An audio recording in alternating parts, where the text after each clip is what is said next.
ఎక్స్పీరియం పార్కా మజాకా దళితులకు ఇచ్చిన ప్రభుత్వ భూమిలో ఇష్టరాజ్యంగా తవ్వకాలు 5 సంవత్సరాలు లీజ్ అని చెప్పి 99 సంవత్సరాల అగ్రిమెంట్ అంటండి.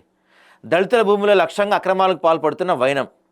కొత్త ప్రభుత్వం అధికారంలోకి వచ్చినా మారని అధికారుల తీరుపై అసహనం వ్యక్తం చేస్తున్న ప్రజలు. పిఓటి 9/77 అసైన్ ముచ్చడానికి తూట్లు. పరోక్షంగా రెవెన్యూ అధికారులే అక్రమార్కులకు అండగా నిలుస్తున్న ఆరోపణ. చూడండి పాపం, దళితుల భూమిని కొట్టేసి వీళ్ళు 5 ఎకరాల లీజ్ అని చెప్పి 99 ఎకరాలు లీజ్ అగ్రిమెంట్ చేస్తున్నారు వీళ్ళు చదువుకోవాలని చేసి వీళ్ళని.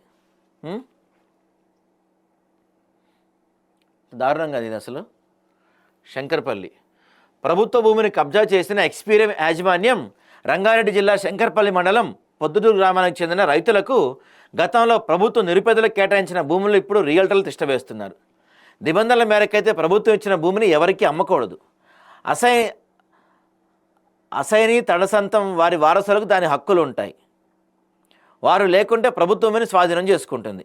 అసైన్డ్ భూమిలో అసైన్డ్ భూ రైతుల వ్యవసాయ అవసరాల కోసం తాత్కాలికంగా గుడిసెలు వంటి వేసుకోవచ్చు తప్ప అసైన్దారులైనా వేరే ఇంకెవరైనా శాసన నిర్మాణాలు చేయొద్దు.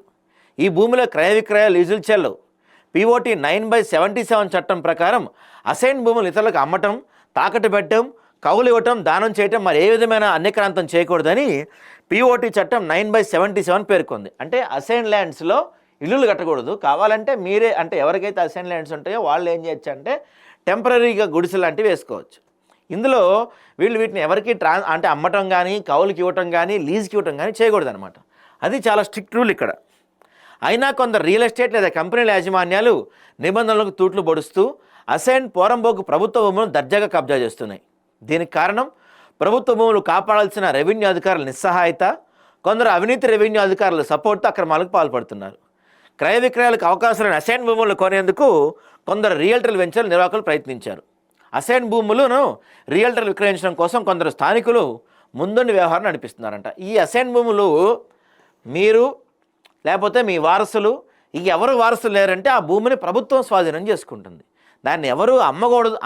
అమ్మటం నేరమే, కొనటం కూడా నేరమే అది. కానీ అధికారులతో కుమ్మక్క వీళ్ళు ఏం చేస్తారు, చక్కగా అసైన్ భూములు కొన్న రిజిస్ట్రేషన్ కష్టమని తెలిసినా నోటరీ విక్రయాలు జరుపుతారు. అసైన్ భూములు క్రయ విక్రయాలు జరిపితే తగు చర్యలు తీసుకుంటారని ఒక అధికారులు చెప్తున్నా మాటల వరకే పరిమితం అవుతున్నాయి. అమ్మకూడదని తెలిసి లీజ్ నోటరీ పేరుతో అడ్డదారులు విక్రయిస్తున్నారు. జిల్లాలో ఎక్కడ చూసినా భూముల ధరలు ఎకరా కోట్ల రూపాయలు పలుకుతుంది.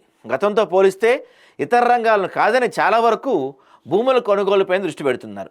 కొందరు రియల్టర్లు పెట్టుబడిదారులు తక్కువ ధరకు భూములు కొని ఎక్కువ మొత్తంలో వ్యాపారాలు చేయాలనే ఆశతో అసైన్ భూములపై కన్నేశారు.